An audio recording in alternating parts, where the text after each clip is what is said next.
तो आज आप लोग के सामने क्या है, इकोनॉमिक्स को डिफाइन करेंगे। अर्थशास्त्र क्या है ना। डिफरेंट इकोनॉमिस्टों ने डिफरेंट टाइम में इकोनॉमिक्स को डिफरेंट टाइप से डिफाइन किया है। क्यों? हर एक का जो बेस था वो अलग अलग होते चला गया।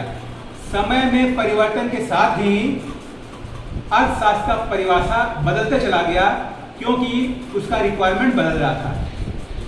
सबसे पहले अर्थशास्त्र को अपना परिचय दिलाने का, अपना अलग पहचान दिलाने का काम एडम स्मिथ ने किया। इसलिए एडम स्मिथ को फादर ऑफ इकोनॉमिक्स कहा जाता है, अर्थशास्त्र का पितामह कहा जाता है। ठीक है। जबकि इससे पहले हम अर्थशास्त्र के बारे में अध्ययन करते थे। बहुत सारे आप पुराण में, वेद में पढ़ेंगे, अर्थशास्त्र के बारे में अध्ययन आता है, लेकिन अपनी पहचान नहीं थी। जबकि एडम स्मिथ ने क्या किया, अर्थशास्त्र को अपना पहचान दिलाने का कार्य किया। इसलिए अर्थशास्त्र का फादर एडम स्मिथ को कहा जाता है। इन्होंने एक पुस्तक लिखा जिसका नाम था वेल्थ ऑफ नेशन, जहां पर कि इन्होंने अर्थशास्त्र को डिफाइन किया। Economy is the science of wealth. ठीक है। यहां पर देखिए, wealth oriented definition, welfare oriented definition, scarcity oriented definition और क्या है, ग्रोथ ओरिएंटेड डिफिनेशन। अर्थशास्त्र के परिभाषा को मुख्य रूप से 4 प्रकारों में बांटकर डिफाइन करते हैं। तो सबसे पहले देखते हैं क्या, वेल्थ ओरिएंटेड डिफिनेशन, जहां पर क्या है, एडम स्मिथ ने डिफाइन किया, जिनके द्वारा लिखी गई पुस्तक क्या था, wealth of nation. Adam Smith का जन्म 1723 और डेथ 1790 में हुआ। ये रहने वाले कहाँ थे, स्कॉटलैंड। ओके। इनके द्वारा लिखी गई पुस्तक वेल्थ ऑफ नेशन पब्लिश कब हुआ, 1776 में। और इनके समकालीन अर्थशास्त्रियों में से पॉपुलर कौन रहे, वॉकर है, जेबीसी है, रिकार्डो है, मिल है, सीरिया इत्यादि। ठीक उसी प्रकार से इनके बाद का जो पीरियड आता है, welfare oriented definition, Alfred Marshall के द्वारा। ठीक है। अल्फ्रेड मार्शल ने एडम स्मिथ के द्वारा दिए गए अर्थशास्त्र के परिभाषा का क्रिटिसाइज किया, आलोचना किया। उन्होंने कहा इनके परिभाषा में वेल्थ को प्रायोरिटी दिया गया है, धन को प्राथमिकता दिया गया है। वास्तव में धन मनुष्य के होता है, ना कि मनुष्य धन के लिए। ठीक है। यहाँ पर देखिए, अल्फ्रेड मार्शल, जिनका जन्म हुआ था 1842 में और डेथ हुआ 1924 में। ओके। ये रहने वाले थे इंग्लैंड के। इनके द्वारा लिखी गई पुस्तक का नाम क्या था, प्रिंसिपल ऑफ इकोनॉमिक्स, जो पब्लिश हुआ 1890 में। ठीक है। और इनके समकालीन अर्थशास्त्रियों में से पॉपुलर थे कौन, एसी पिगू, कैनन इत्यादि। जबकि ठीक इसके बाद इन दोनों के द्वारा दिए गए अर्थशास्त्र की परिभाषा को रॉबिन्स, ठीक है, रॉबिन्स के द्वारा क्रिटिसाइज किया गया। और रॉबिन्स के द्वारा दिए गए परिभाषा में किसी को प्राथमिकता दी गई, स्कार्सिटी, इसलिए कहते हैं स्कार्सिटी ओरिएंटेड डिफिनेशन। रॉबिन्स, जिसका जन्म 1898 और डेथ 1984 में हुआ। ठीक है। ये रहने वाले थे इंग्लैंड के। जबकि इनके द्वारा लिखी गई पुस्तक का नाम क्या था, an essay on the nature and significance of economic science. ठीक है। ये पब्लिश कब हुआ, 1932 में। इनके समकालीन, इनका सपोर्टर इकोनॉमिस्ट में पॉपुलर कौन थे, सीनेचर इत्यादि। ओके। जबकि इन तीनों के द्वारा दिए गए अर्थशास्त्र के परिभाषा को क्रिटिसाइज किया और मॉडर्न डिफिनेशन किसने दिया, पॉल सेमुलसन। ठीक है। इनके द्वारा दिए गए अर्थशास्त्र की परिभाषा क्या कहते हैं, ग्रोथ ओरिएंटेड। इन्होंने विकास को ध्यान रखते हुए, इट मींस इन्होंने क्या कहा, मनुष्य के लिए सिर्फ धन, सिर्फ कल्याण, सिर्फ चॉइस नहीं है, बल्कि मनुष्य यह चाहता है कि इन सब बातों को पूरा करते हुए भविष्य में कैसे विकास किया जाए। ठीक है।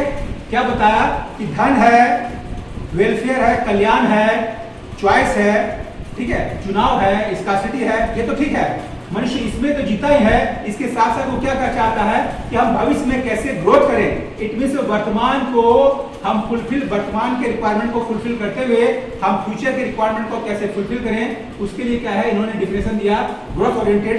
जिस कारण से क्या है, इनके द्वारा दिए गए डिफिनेशन में इनको क्या है, नोबेल प्राइज भी मिला। इनका बर्थ कब हुआ, 15 मई 1915 और डेथ कब हुआ 13 दिसंबर 2009। ये यूएस अमेरिका में रहने वाले थे, ठीक है, पॉल सैमुअल्सन।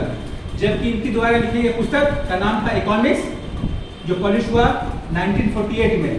क्लियर।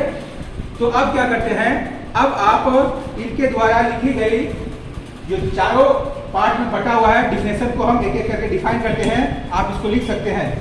तो लिखिए, पहला, अकॉर्डिंग टू एडम स्मिथ, अर्थशास्त्र धन का विज्ञान है। ठीक है, अर्थशास्त्र धन का विज्ञान है। Economics is the science of wealth. जो लिखा हुआ था इनके द्वारा लिखी गई पुस्तक 1776 में पब्लिश हुआ। पुस्तक का नाम था an enquiry into the nature and causes of wealth of nations. ठीक है, जहां पर इन्होंने डिफाइन किया क्या, अर्थशास्त्र धन का विज्ञान है, economics the science of wealth. दूसरा लिखिए आप, अकॉर्डिंग टू मार्शल। ठीक है, मार्शल जिन्होंने अर्थशास्त्र को डिफाइन किया, हिंदी में लिखिए, अर्थशास्त्र मानव जीवन के साधारण व्यवसाय का अध्ययन है।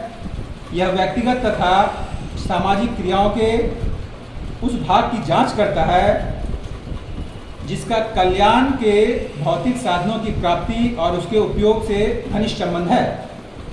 ठीक, अंग्रेजी में लिखिए, economics is the study of Mankind in the ordinary business of life.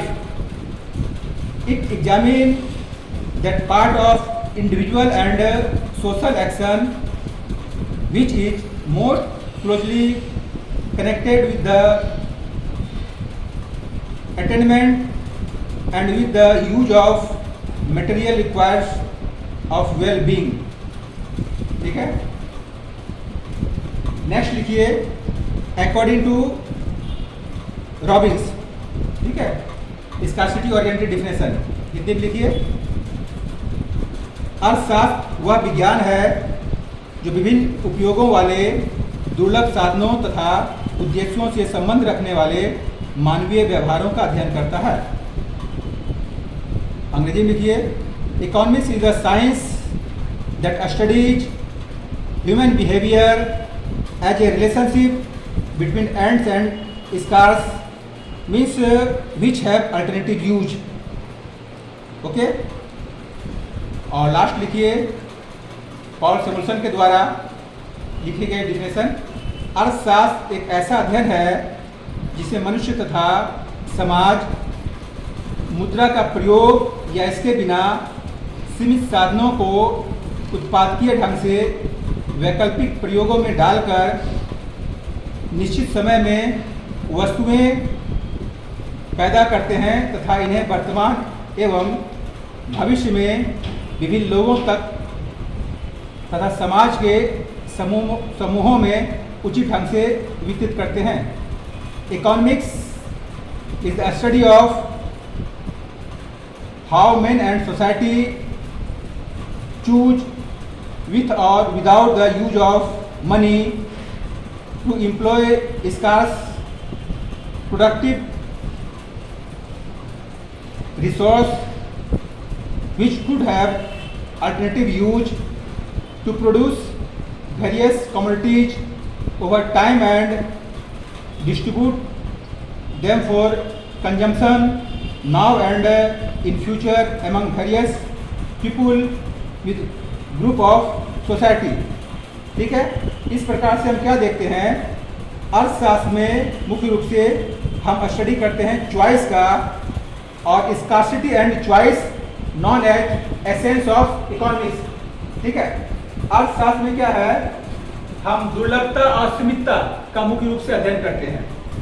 तो क्या देखे आपने, ये चार अलग अलग पीरियड में अर्थशास्त्र का चार डिफिनेशन पॉपुलर हुआ, और लास्ट में कौन है, 1948, जो कि ग्रोथ ओरिएंटेड डिफिनेशन है।